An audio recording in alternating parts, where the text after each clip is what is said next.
and welcome. My name is Roberta Carpenter, and I'm happy to share with you some reflections, some realizations, and some concepts that were given to me on my musical path.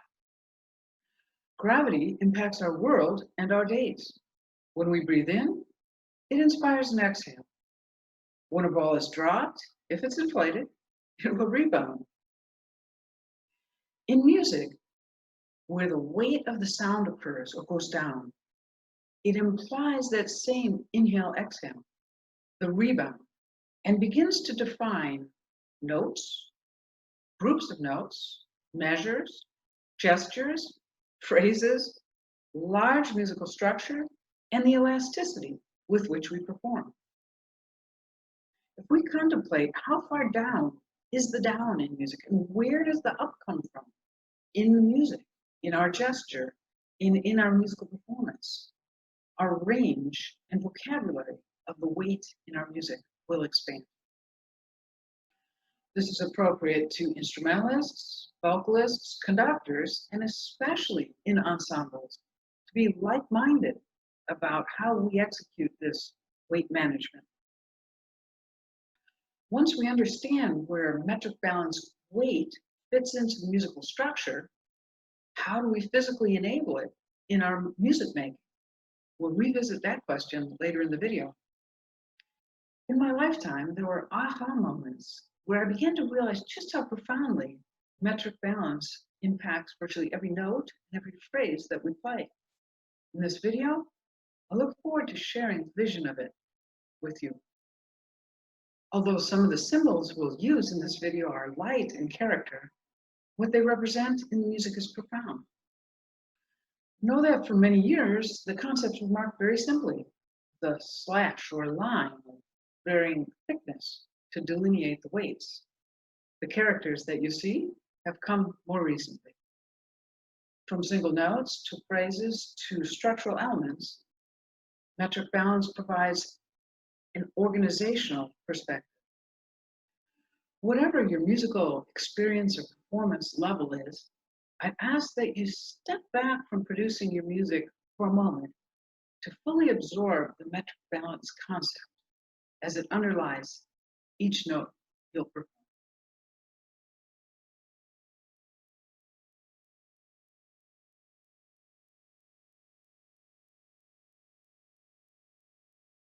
In the greatest majority of pieces, the music is heaviest and structurally organized from the first beat of the measure, which is the downbeat.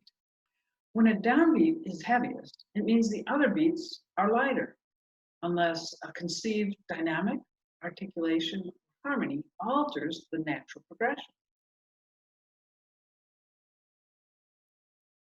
Here we see the beats of a 3/4 measure. Notice the natural lessening of weight through it. The anacrusis, or last beat of the measure, is the lightest unless it has an accent. In teaching, I've enjoyed labeling the hierarchy of beats with royal titles. The first beat of a measure is always the king, and the second heaviest beat of a measure is the queen. That leaves the third beat of this 3/4 measure, who is not royalty. It's the lightest beat of the measure, and my students and I have had a good time imagining which character that might be. This is the 3/4 measure with appropriate royal characters. We can see and hear this principle in the Menuet in G from Anna Magdalena Bach's notebook, for example.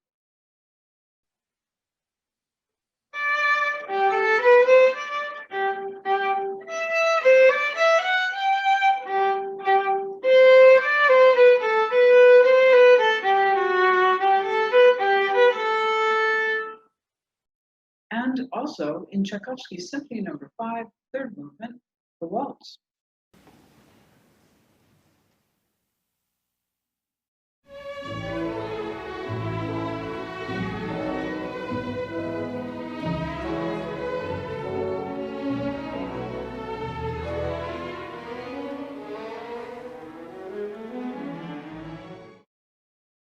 This is a 4/4 measure with metric balance. Notice the queen is now on the third beat of the measure because the structural weight and the importance is on the third beat. The second beat is next most significant. We call this beat the knight or the prince. It's lighter than the king or the queen, but more significant than the anacrusis, which is the fourth beat. You'll now hear an excerpt from Vivaldi's Concerto in A minor, first movement. Notice especially the relative weights of the first and the third beats, the king and the queen.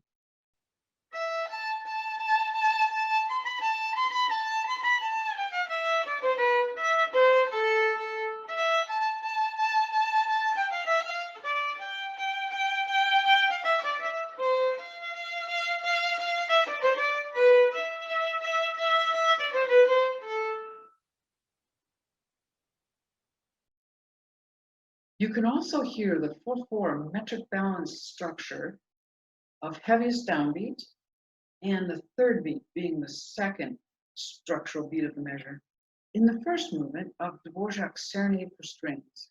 This recording is with the Janacek Philharmonic.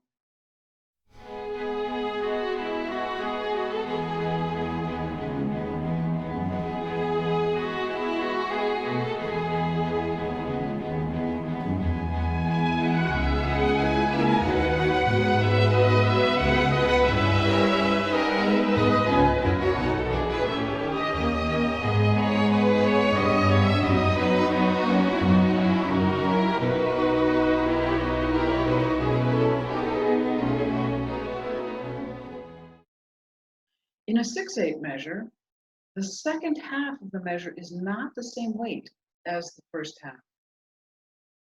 If that were the case, it wouldn't sound like a 6/8, it would sound like 2/3/8 measures.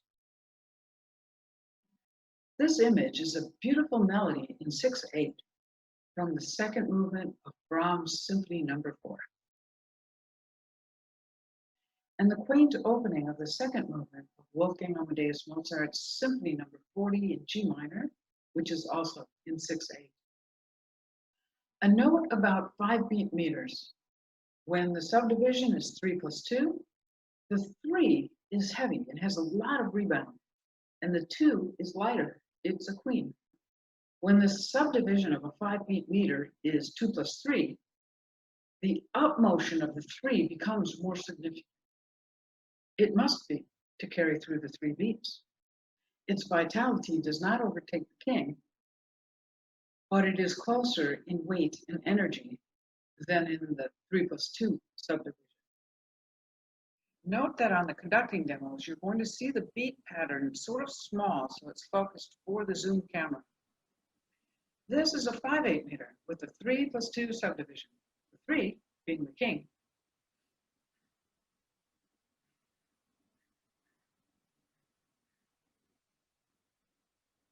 This is also a 5/8 meter, except with a 2 + 3 subdivision. Note the king, still the first beat.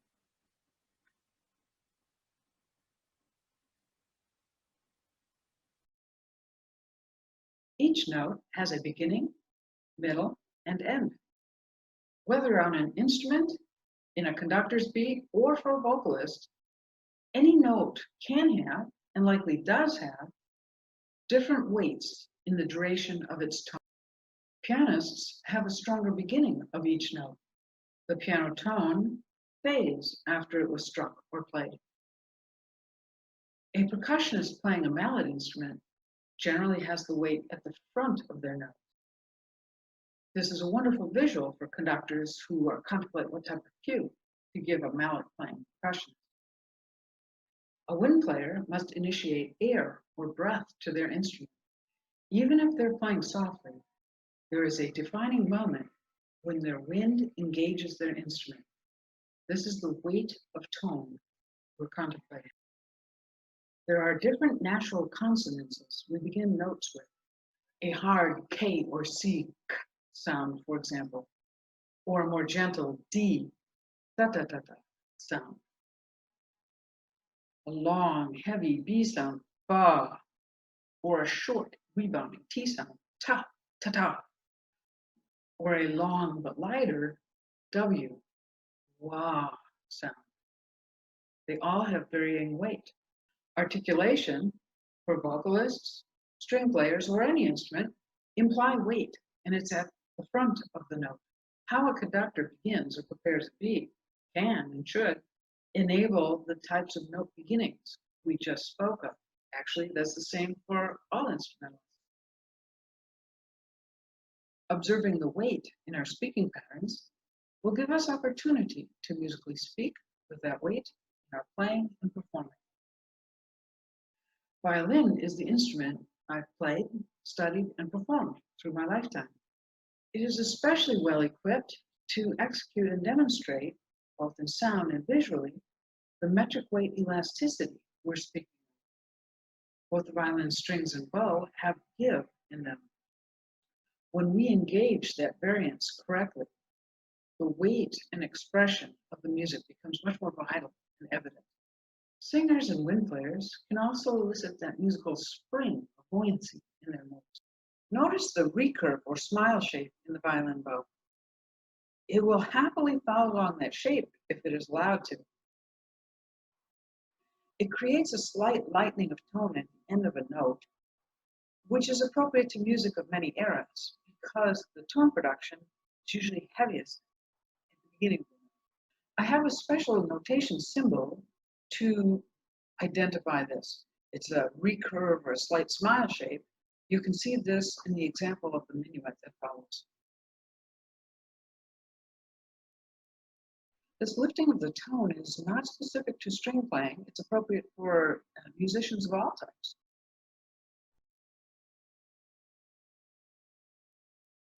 Anti-gravity is exciting. It's when the weight goes up. When we see a bird fly or rocket launch, it's extraordinary because it seemingly defies gravity. In our music, if we look for where it lifts, we'll find that same sparkle. Notice this lift gesture in the Bach Menuet. It's a second symbol I've created to indicate lifting the tone at the end of a note. It's somewhat different than the smile shape because that indicates to put that recurve or smile shape through the note. This is more an indication to lift the end of the note. Let's see if you can hear the lift or smile shape in the sound.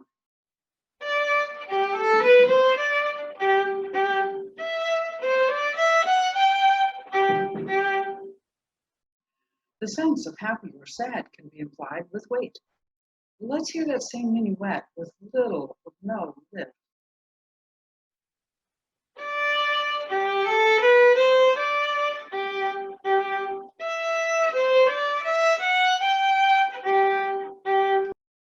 For conductors, the beat can and should reflect this.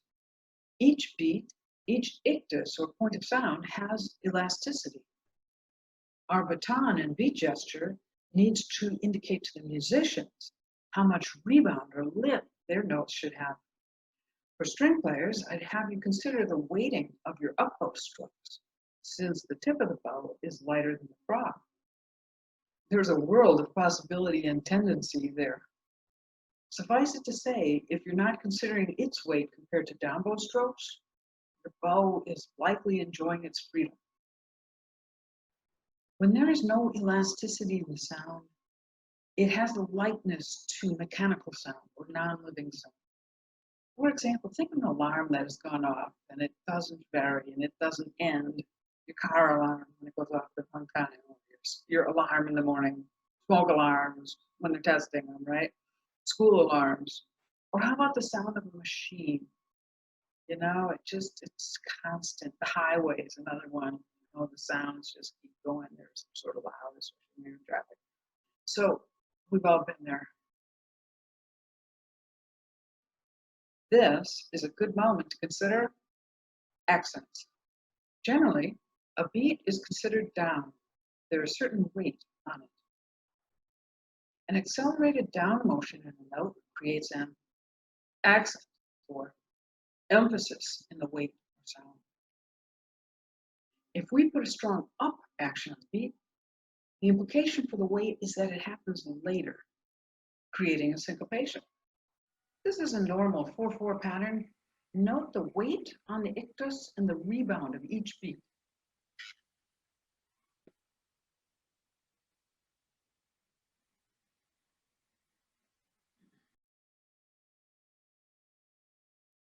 These are accented beats. Two hands can reinforce the weight.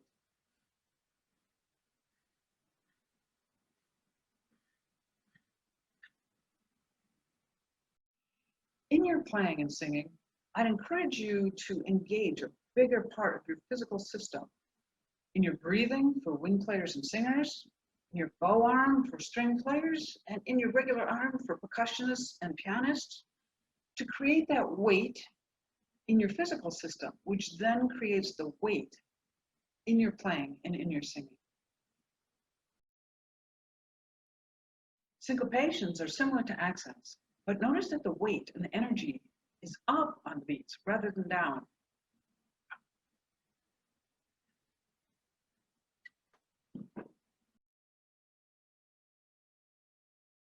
If the notes are sustained and that offbeat nature occurs, that's a hemiola. Notice the up action on the beats during hemiolas. The downbeat or king, where the hemiola returns to its normal weighting, is always dynamic.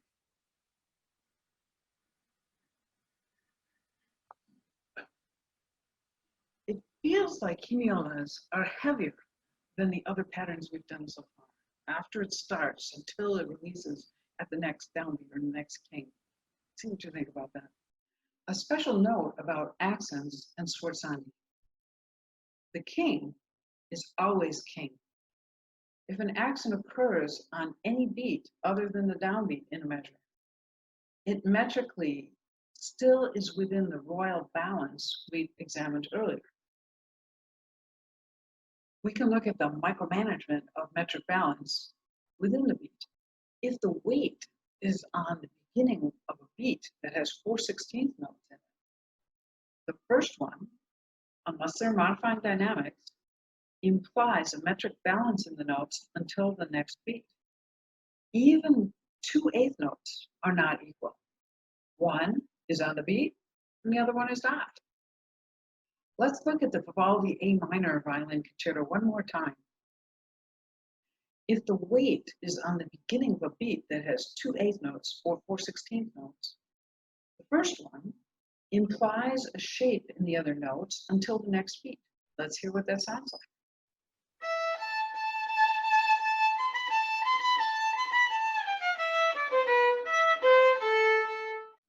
We'll speak later about the teachings of some well-known music mentors. For this moment, the weight of 16th notes within a beat is so aptly delineated by the phonetic analogy "lucka-pucka," which was used by conducting mentor Gustav Meyer. When we are conducting or playing single notes, such as quarter notes or half notes, the space they take after they rebound from their beginning has dynamic shape, weight change, and development. Our style, without rebound, elicits a short or dry sound. Here's a 4/4 pattern. This is with elasticity or rebound on each beat.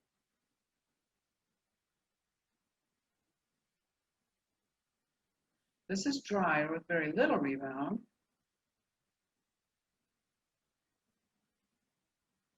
And this is what we call marking. It's sort of a French style where we just really don't rebound at all.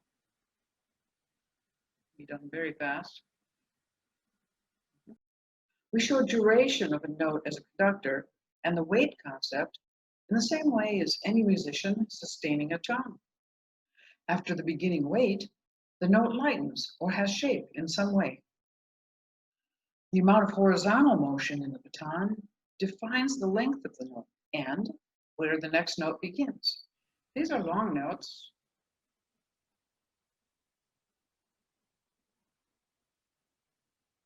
These are short notes.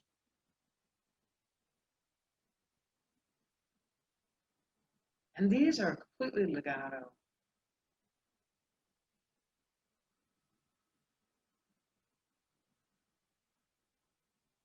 In other words, where and how we lift the weight of the note defines style. Well, a musical rest or silence is either leading up to a musical event, at which point its whole dynamicism is gaining weight, which is the nature of anticipation, or It's the time after the completion of an event, at which point the energy is dissipating. Actually, it's the same for each played note. They are either gaining momentum and weight or relaxing, which is lightening the weight. If you consider that concept for each note and rest you play, it brings sparkle to those that otherwise may not have had character or direction. It is interesting to also look at the king, that place of emphasis and structural importance, and see what impact it has for periods and phrases. When we begin a 4-bar phrase, which is sometimes titled an antecedent phrase, the first measure is primary, especially in the classic era. The usual progression is that the third measure is the queen, or with second structural importance. And the knight would, similarly in proportion to the beats within a bar, be the second measure of the phrase. We can see that in the Bach Menuet. The fifth measure begins the answering phrase and also begins a new 4-measure metric pattern. And yet, it is secondary in weight in the greater period, which begins with the antecedent phrase. In the Mozart 40th Symphony, second movement, we can also see 4-measure phrases with a normal weight pattern for a classic structure. This architecture we've spoken of, where each measure is part of a larger system of relative weights and phrasing, is called hypermeter. In symphonies, concerti, sonatas, and multiple movement works, downbeats, in particular the primary downbeat, begins to define the whole rest of the work. If the notes and note groups are the micro application of this concept, then how it impacts the structure of phrases, movements, and whole works within a composer's output can be considered the macro application. The sections within a piece generally follow the metric balance progressions we've seen within the micro applications. The first, or A theme, is generally stronger, more solid in nature than the B, or lyrical theme. In minuets and trios, the trio is largely lighter in nature. It's in binary form, which is in 2 parts. Frequently, a third, or C theme, has a tertiary weight relationship. It's the knight. In those pieces with an introduction, which is music that occurs before the main theme, no matter the dynamic, the intrinsic weight of the movement structure is based on the primary theme. This is important. Even if the introduction would have louder dynamic indications and the primary theme would enter softly, still, the metric sense of weight and structure is derived from the primary theme, the king.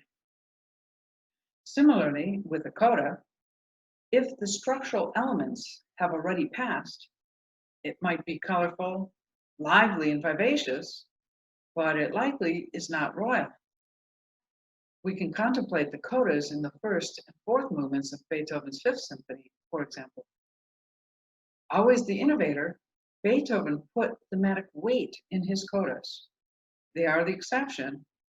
They could be considered for knighthood, whereas most codas are lighter in nature. This is the coda of Beethoven's Symphony No. 5, first movement. It is performed by the Oconomowoc Chamber Orchestra.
If your piece is a single movement, the concepts we've spoken of thus far govern its metric balance.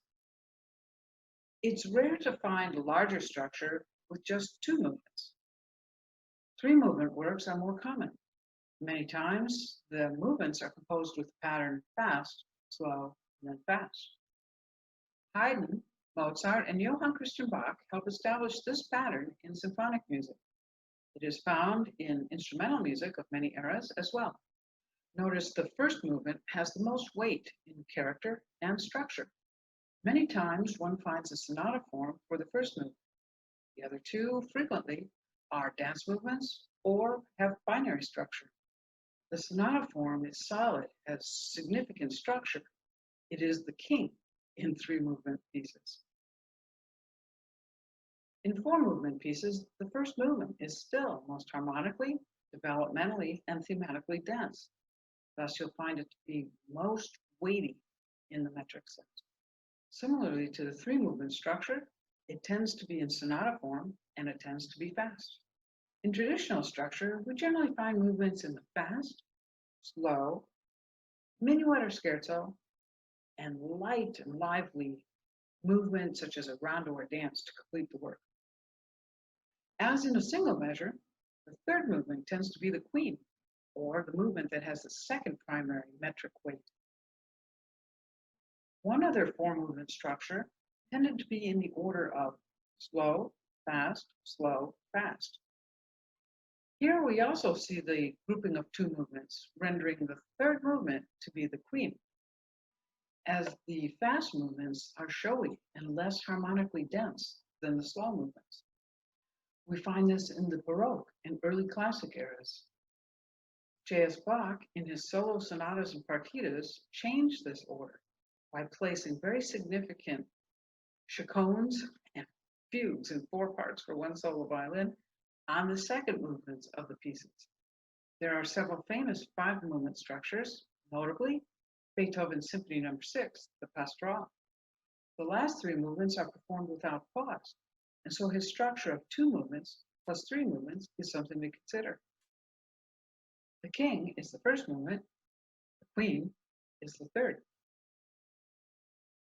For many years, I've been notating weight with a vertical bar of varying lengths to indicate metric balance in scores and parts.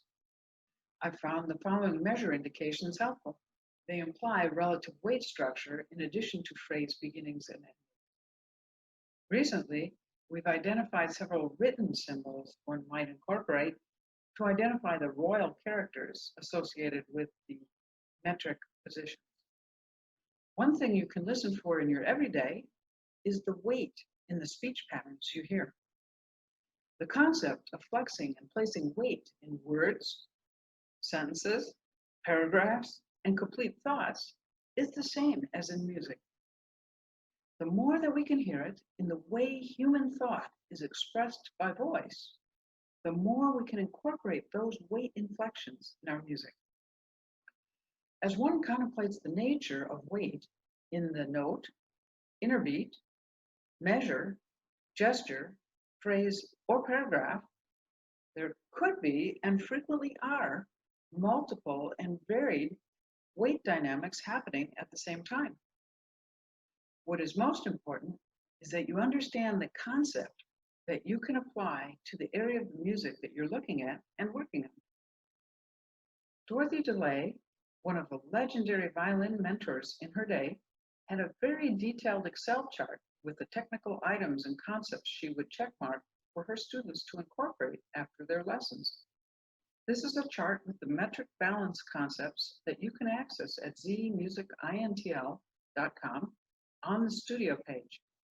You will then have a reference to consider each level of this weight management or emphasis within the pieces you are preparing.